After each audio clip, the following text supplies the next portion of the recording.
are you? I hope you all are fit and fine at your home. Okay, now let's start our study and our today's topic is types of profession.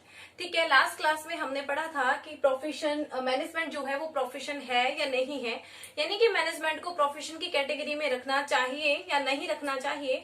तो मैंने आपको last में बताया कि जो management है उसे future profession या फिर हम कह सकते हैं वुड बी प्रोफेशन की कैटेगरी में रखा गया है।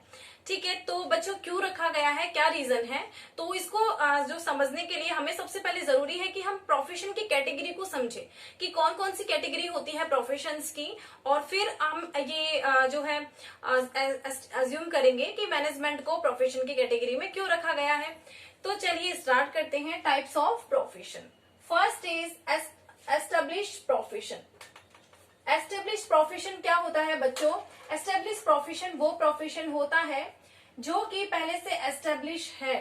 ठीक है, देखिए इसका अगर हम देखें तो based on branch of knowledge, जो कि नॉलेज की एक पर्टिकुलर ब्रांच पे डिपेंड करता है। फॉर एग्जांपल मेडिकल, लॉ, ठीक है, जैसे, और इसमें हम क्या रख सकते हैं, हमारा जो प्रोफेशन है टीचर का प्रोफेशन भी हम किस प्रोफेशन में रख सकते हैं? एस्टेब्लिश्ड प्रोफेशन में। ठीक है, क्योंकि टीचर्स बनने के लिए भी बीएड, एमएड वगैरह करनी होती है। मेडिकल लाइन में जाने के लिए एमबीबीएस वगैरह कोर्सेज करने होते हैं।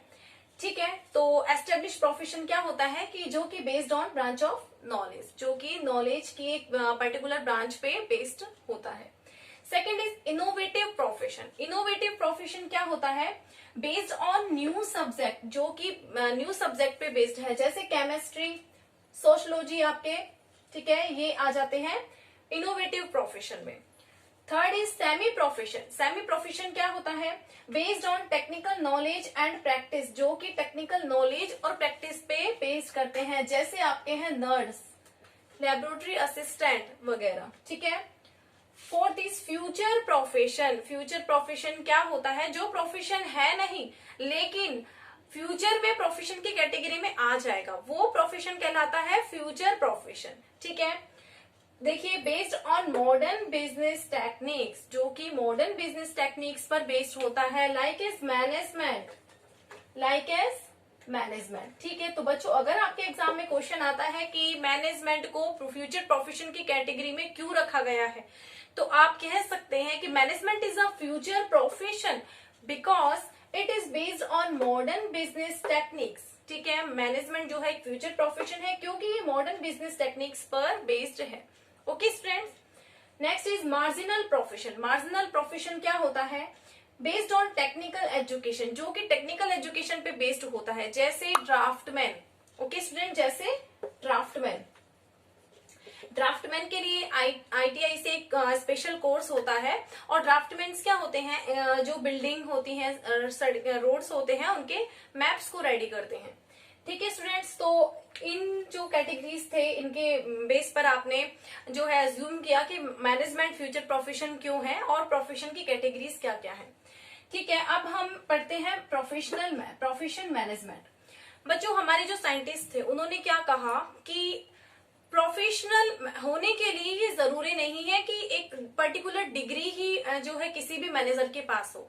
ये बहुत जरूरी है कि उसका जो दृष्टिकोण है, उसका जो एटीट्यूड है, वो भी प्रोफेशनल के जैसे होना चाहिए। तो उसके लिए यानी प्रोफेशनल मैनेजमेंट के लिए जो है कुछ कैरेक्टरिस्टिक्स बताई गई हैं, और वो कैरेक्टरिस्टिक्स इन पॉइंट्स के थ्रू हम समझ सकते हैं।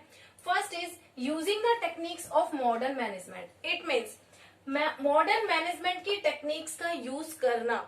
ठीक है, प्रोफेशनल मैनेजमेंट की कैटेगरी में रखा जाता है। प्रोफेशनल मैनेजमेंट के लिए कैरेक्टरिस्टिक्स है कि जो मैनेजर है वो मॉडर्न मैनेजमेंट की टेक्निक्स का यूज करें। Second is emphasis on team spirit rather than individualism. जो यानी कि व्यक्तिगत जो वर्क करते हैं लोग, उसको बल नहीं देना, बल्कि किस पे बल देना? इस टीम स्पिरिट पर बल देना, टीम स्पिरिट को एम्फेसिस करना।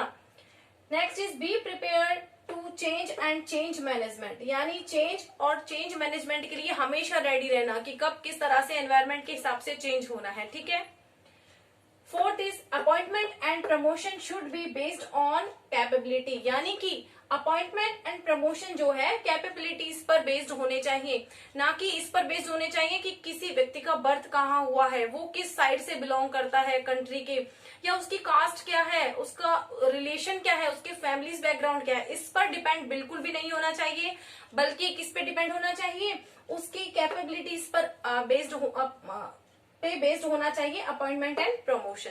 Fifth is dedicated to professional knowledge and technology, it means professional knowledge and technology के प्रति डेडिकेट होना चाहिए मैनेजर को, ठीक है।